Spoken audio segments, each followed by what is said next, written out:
All right, everyone. Well, welcome to the Upswing student webinar on time management and study skills. My name is Elena Carroll, and I am the Director of Marketing here at Upswing, and I am just so excited to be here tonight with Shane and Shanique and talking about time management and study skills. So before we get started, I want to go over just a few things with you all. So the first is that we are going to be recording tonight's session. So if you need to drop or, you can't hear everything tonight and you want to revisit it again, you will get the recording. After tonight's webinar, we'll get that out in the next couple of days. We will also be sending a handout with you all with some sample study schedules that you can use. That will be coming with your recording in the same email. So just check your email in the next couple of days and we'll get that recording out to you. Couple other housekeeping notes. The chat is really active right now, so feel free to say hello. We can't see you, we can't hear you right now, so your camera and mic should be disabled at the moment. So just if you have questions, you can type them in the webinar chat. You can also use the Q&A function, which is down at the bottom of your screen. So feel free to, as we go through the webinar, if you have any questions, you can definitely type them there and we will address them at the end. The other thing is just make sure that you're courteous and kind in the chat. We're all here to learn together. So just make sure that you're kind to everybody and we'll all be here and like I said, just learning together as Shanique goes through the webinar tonight. So before I hand it over to Shanique, I did want to just make sure that I introduce my other two co-presenters here. So we have Shane Cronin, who is our tutor and operations specialist at Upswing. So he helps manage all of our tutors. He tries to just make sure that all of you are having a wonderful experience with your tutoring at Upswing. And then we also have Shanique Edwards, who has been tutoring with Upswing for 8 years. She tutors biology, chemistry, French, and biochemistry. When she's not tutoring for Upswing, she is the director for research operations at Cold Spring Harbor Laboratory. So I'm so excited to have you all here to learn from Shanique. So again, if you need anything, please type it into the chat or the Q&A. Shane and I will be trying to answer things as we go. We'll also save your questions for the end, and Shanique can address them as well. So really excited. So Shanique, I'll let you take it away. Okay, great. Hi, everyone. First of all, I'm going to do a check to make sure you can hear me. So if you can hear me, send me a heart reaction through Zoom. Great. Okay, I think we have some polls going on. So I'm going to introduce myself. We're going to do our first poll, and then we're going to get started. So hi, my name is Shanique. As Elena said, I've been tutoring for Upswing since 2015, which feels like a long time ago to me, but also not a very long time ago. I tutor biochemistry, French, biochemistry, and chemistry because my undergraduate degrees were in biochemistry and French, and I also have a PhD in cancer biology. I currently work at a research institution, so I do a lot of science all the time. I really love working with Upswing students. It's good fun. It helps me remember like the basics and like how much fun they are to learn, and it's always great to see students enjoy themselves and like figure out new concepts. So I'm very excited about that. So I think we have a poll to see who's in the room. Do we have a poll? Yes, no, maybe? Yes, give me 1 second. Okay. And I will do that for you. Okay, so our first poll is just to see who's here. Are you a traditional college student that you started your 4-year college degree within 2 years of finishing high school? Are you a community college student? Are you returning to school after a break? Are you getting a second degree? And if you're not any of those, please tell us in the chat who you are. I will give you a few minutes to answer the poll.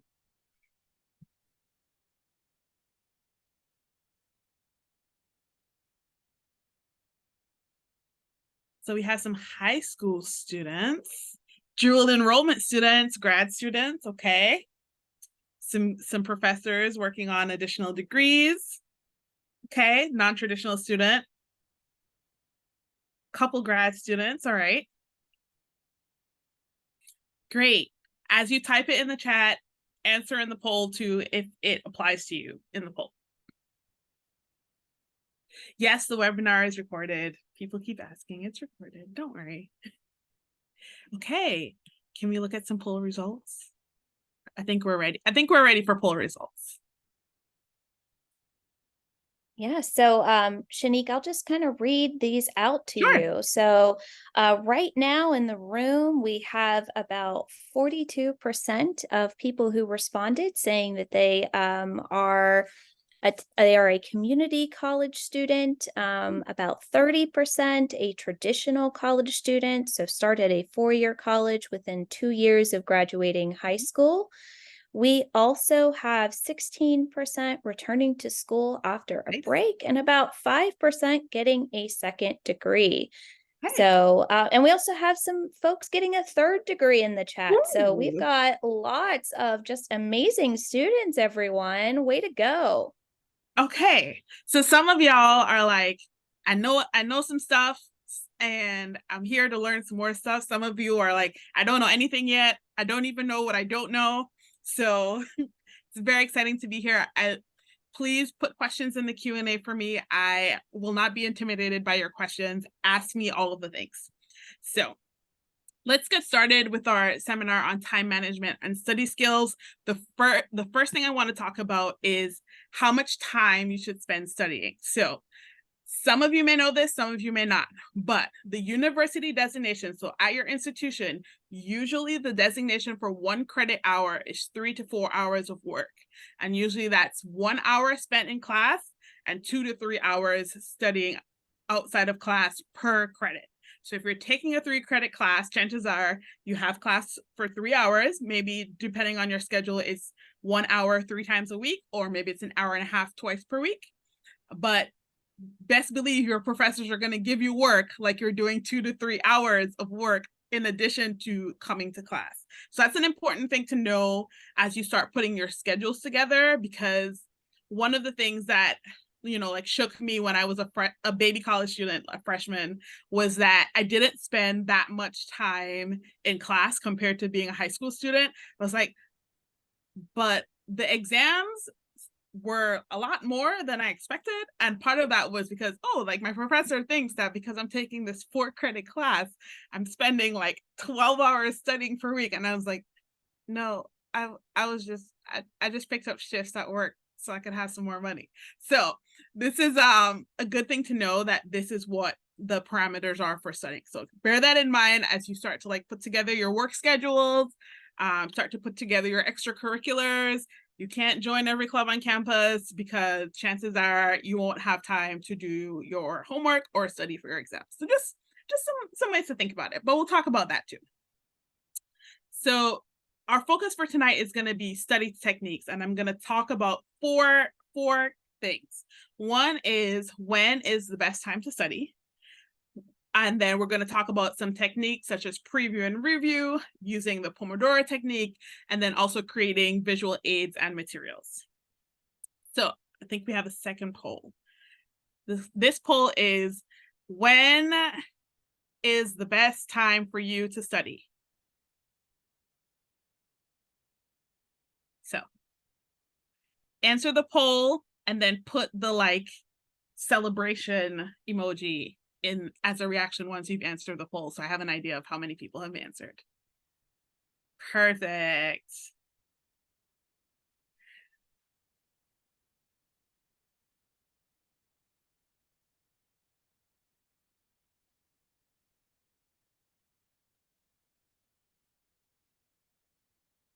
Great. All right. Do you think we're ready for results, Elena? Should we Yeah, give them I time? think we are getting close here. It looks like Okay. we've got a lot of night owls on our hands, Okay. or we'll say early evening. Mhm. So it looks like we've got 38% of our students here. The best time for them to study is evening, 5 p.m. to 9 p.m. We've got 15% saying late at night, 9 p.m. to 3 a.m. We've got 17% saying in the afternoon, 11% saying middle of the day, so 11 a.m. to 2 p.m.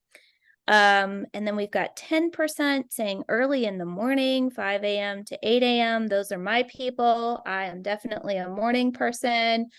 And then we've got, let's see, morning 8 a.m. to 11 a.m. We've got 8%. So looks like still the majority of people are saying that the best time to study for them is in the evening, 5 p.m. to 9 p.m. Great. I love that we have a variety of answers, because the answer to this question is the best time to study is when you are most alert. And this is based on your circadian rhythms. It's also based on your schedule, and the timing may change based on the task. So I know for me, if I have to do like a task that's repetitive, so I worked in the lab for a lot of years, so I would plan my experiments in the like I would do experiments in the morning, but I would never plan anything in the morning because I'm not alert in the morning. I can like execute things with my hands, but if you want me to like engage my brain, I can't do it before like 11 a.m. So because of that, when I was a student, I would do all of my work and planning at night, and I would work in the dining hall early in the morning because I'm like, I could do tasks, I cannot think, and then I take a nap in the afternoon and then write all my papers at night, study for my exams at night. So that's how that works. And I want you to start to think of, okay, not just when you have the time to study, but also like when you find studying most effective. Because for some of you, you may have the time at like 4:30 in the afternoon, but you're like drinking a venti iced coffee because you cannot stay awake at that time. And what's actually more effective for you is if you take like 30 minutes at like 8 in the morning before your first class to like just like look over everything. So start to think about that for you. Notice for yourself where those times are that you're like, wow, when I study at this time, which I just randomly did because I had free time, I like understood things so much better. I got all of these concepts. And for some of you, that time is actually like 12:47 a.m.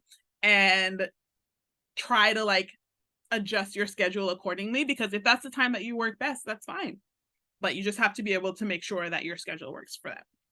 So for that reason, I created like a few sample schedules based on maybe like what your life might look like. So the first one I have is our early bird study schedule. This is somebody who is alert first thing in the morning. Chances are you will go to medical school because all of the doctors are doing stuff at 8 a.m. They have like 7 a.m. meetings, which to me is insane, but works for them. So what I did was that I put, you wake up early, you get in your morning workout or your quiet time, whether it's you meditate, you do your devotions, whatever it is, do that for the first hour or so of your morning, and then you study. And I have in time for a preview, which we'll talk about a little bit later. And then you go to class, you have lunch. I have some time for work because I know a lot of you, even if you're full-time students, will have on-campus jobs. And then you'll notice that for the early birds, I didn't put anything after 6 p.m. because chances are by 6 p.m. your brain is done. You don't want to do anything else. It's not effective for you to do anything else. This is when you can go to clubs, like on campus clubs, like organizations, not like the club. And do all of your like fun things, have dinner with your friends, etc., because you have done all of your work early in the day. And notice that I gave you 5 classes. I assume that each class was 3 credits, so you have 15 credits. And in that, with the 15 credits, there is a lot of study time. There are about 30 hours of study time in this schedule. So it's possible to do, but it does take some planning and some discipline. Our second schedule was for our night owl. Now, our night owl tries not to have class before 10 a.m. because one, they may miss it because they're just not awake and not functional. And two, because they're up late, I still want you to get your full 8 hours of sleep. So you'll notice that for our night owl, most days they don't have class before noon. So I have nothing in the schedule before noon on 3 days, and then 2 days you can't avoid having an early class. So I gave you a class at 10:30, which is pushing it if you're a night owl. And then you'll notice that I gave you breaks in between because you still want to like go to social organizations on campus, go to meetings for your favorite causes, but then you have all of your study time late at night. You also have your like workout and unwind time in the evening to like form a break between going to class and studying. And notice on the weekend, I didn't give you any study time in the morning. That's when you can clean. If you wake up and clean on a Saturday, you can go to whatever religious service you want to go on the weekend, and then you have some study time in the afternoon. And then I made one for somebody who works full-time and goes to school part-time. So you are at work between 9 a.m. and 5 p.m. How do you do that? It does require you to be an early bird, or at least for this one, I required you to be an early bird. And I gave you some early morning time to study. It's literally just an hour every day just to go over stuff. You go to work. At lunch, you do preview for your classes. I'll talk again what preview is later. You have work in the afternoon. I gave you some time, an hour to like take a breath, run some errands, and get to class. And then you have 3 classes in the evening and then study time after class and on the weekends. And the study time is shorter because 1, you're in school part-time, but 2, all of your study time is basically right after class so that you have like things fresh in your mind and it's not as much reminding yourself what it is. So think about that as you start to put your schedule together. Don't just put like classes and work, but also build in study time so that you have these chunks of time to like really get work done, especially if you have to like write a paper or write some kind of report or do a problem set that requires more time than, like 20 minutes.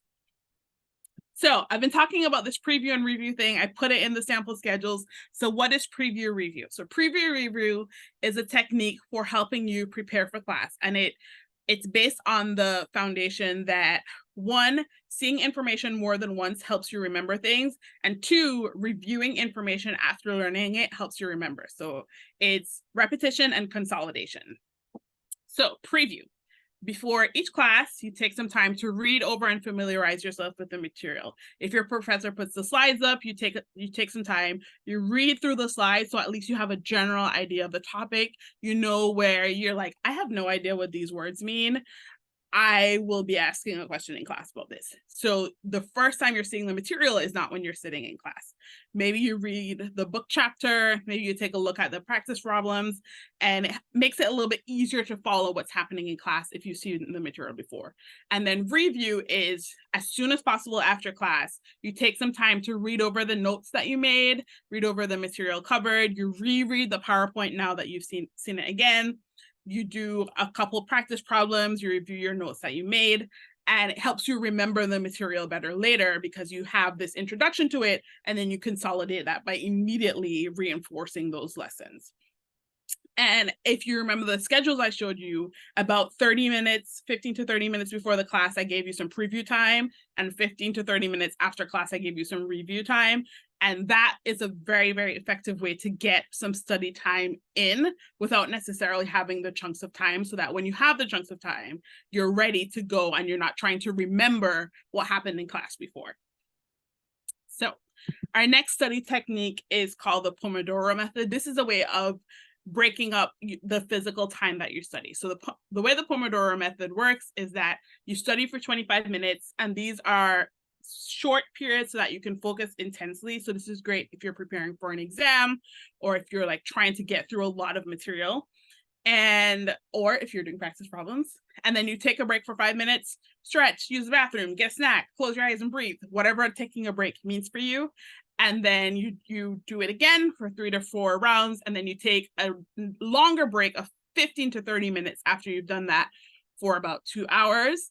Or you finish for the day, and that's your like 2-hour time block. So That's the way the Pomodoro works. It's called Pomodoro because the person who invented it had this timer shaped like a tomato, which is called a Pomodoro timer because of the tomato.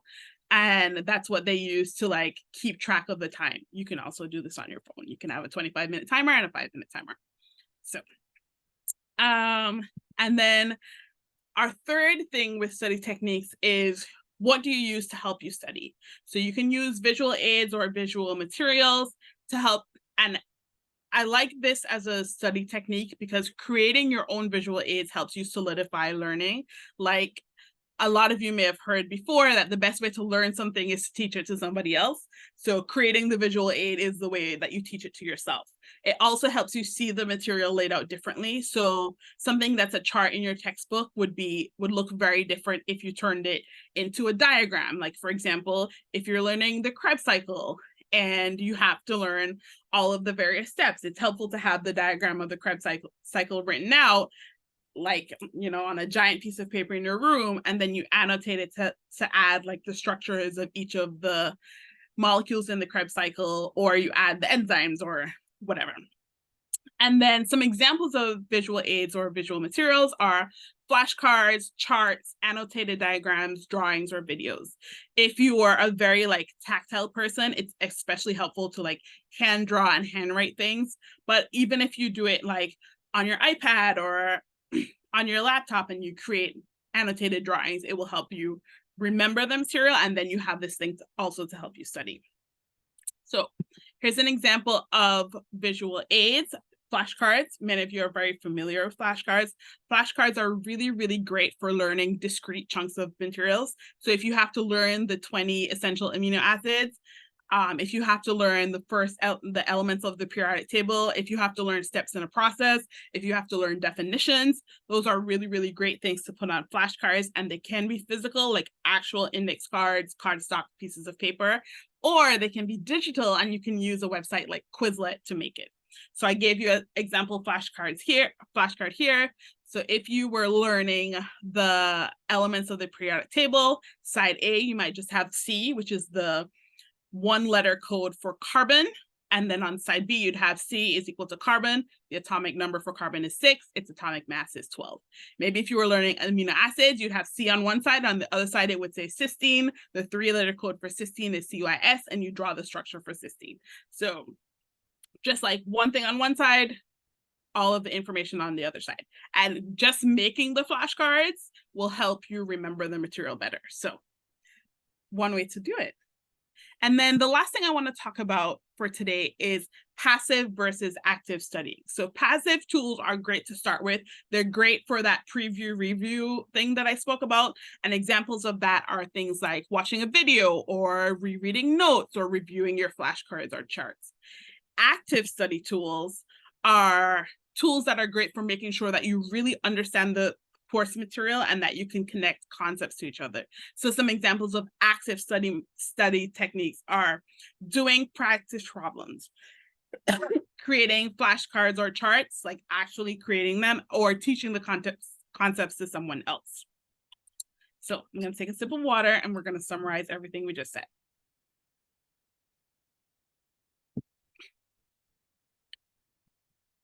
Okay, so in summary, each credit hour is 3 to 4 hours of work, 1 hour in class, 2 to 3 hours of work outside of class. Study at the best time for you. Chances are, depending on who your professor is and like what works best for them, they will offer suggestions on what time of day you will study. If this suggestion you've learned does not work for you because you cannot stay awake or you cannot focus, feel free to do what works for you, because you studying is the important part and not the time. Small strategic chunks of studying are effective. So, you know, it doesn't always have to be a 4-hour block or you spend the entire night in the library. Sometimes looking over stuff for 30 minutes is very, very effective. A great way to do that is preview and review, looking over stuff before class and right after class. And then also using things like Pomodoro, where you study, break, and then take a longer break. Create study materials, especially visual ones, Seeing things is very helpful for reminding you of concepts and helping you learn them, but also helping you physically see where you have questions. Because if you make a chart that compares mitosis and meiosis, you can physically see, wait, I thought this process was this one and this process was this one, but now I'm making this chart, I'm not sure. So that's very, very helpful. If you're an audio person, narrate those things to yourself, and then you have the audio narration for when you're working on the visual as well. You use different methods depending on what you need.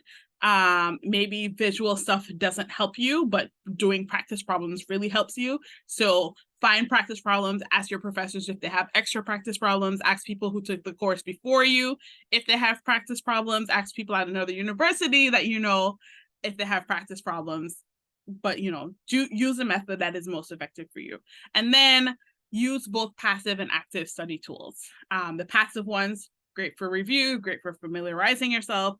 And then the active ones, great for like that consolidation, working, making sure you really understand concepts in a deep way. So we have a reminder of Upswing Tutoring. Upswing partners with your school to provide 24/7 online tutoring. It's one-on-one support, no matter your time or your location. And you can contact support at upswing.io if you need help scheduling a tutoring session. So I hope to see some of you in tutoring. I hope that tutoring is effective for you. And I hope that you got some great tools from this workshop. Thank you so much for joining, and I will take any of your questions. Hey, Shanique, awesome presentation. That was wonderful. And thank you to all the participants who are sending in great questions. So we're going to try to answer as many of those as we can in the next 10 or 15 minutes.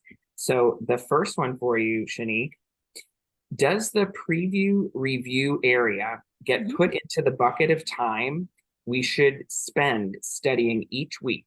Or yes, okay. It does. Okay. I didn't even need to get the rest of the question. It's included in that time. Awesome. Okay. And let's see, what is a good strategy to avoid second guessing on exams? Okay.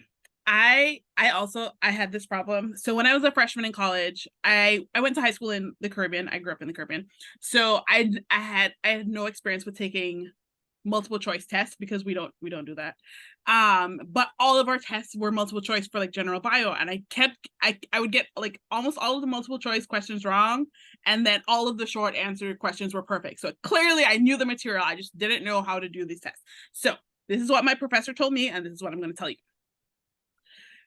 Read the question, right? Read it more than once. Don't look at if it's multiple choice. Don't look at what the answers are. Just read the question. Write down your answer to this question and then look at the answers, because chances are your brain already knows this is the answer to this question, and you look at the choices and you try to like fix and nitpick and fix the answers to be like, well, technically, well, in this situation, it's like, go with the majority of cases. If it's a short answer question or an essay question, a longer question where you're allowed to write whatever you need to, write down the parts that you know. Always start with what you know. Always start with what you know. And chances are you know stuff. Don't be like, oh, like this question is so hard. Don't do that. Be like, okay, I have studied, I know things, I'm going to write the things that I know. And start with that. And chances are, as you write the things you know, you remember the parts that you aren't really sure of. And it will help you remember that. But a big part of second guessing is, especially for students in the sciences, which are the students that I see most of the time, it's that somebody has told you that this course is hard and you're going in like, oh my gosh, it's so hard. I don't understand anything. I don't know how to do anything. I don't know how to answer this question. And you already know. You sat in the class, you learned something. It may not feel that way, but you definitely know something. All right, thank you. And I've seen a lot of questions come in about textbook studying. So I'm going to ask you this one. Do you recommend a technique to retain the most important information in the chapter of a textbook? Okay. The best way to like pull out the most important information is read the chapter, read it more than once if you can, and then say to yourself, if I had to make a one index card cheat sheet on this chapter to walk into the exam with, what would I put on it? And for some of you, you will actually physically make the index card or like the one sheet page, but that will help you identify what are the like most important points. And then you have the process of writing or typing it out to help you consolidate the material. So as I said earlier, the best way to learn something is to teach it to somebody else. So you're going to create this little lesson for yourself from reading the chapter. So you read it through, you're like, okay, if I had one page, one flashcard to put all of this very important information, what would I put there? And then read through your flashcard and be like, did I cover the really important parts? All right, awesome. And I've seen some questions come in about procrastination. Are there any study techniques that you recommend for students who procrastinate? I have some ideas. So step into my office for a second, students. Step over here. Are you procrastinating because you're scared that you'll spend all of this time studying and not do well anyway?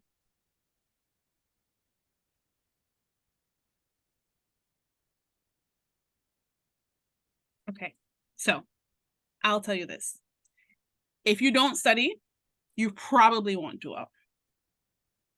Especially if it's a class where you have no background with this material. If you don't study, chances are you're not going to get a good grade. If you study, you will get a better grade than if you don't study. Right? So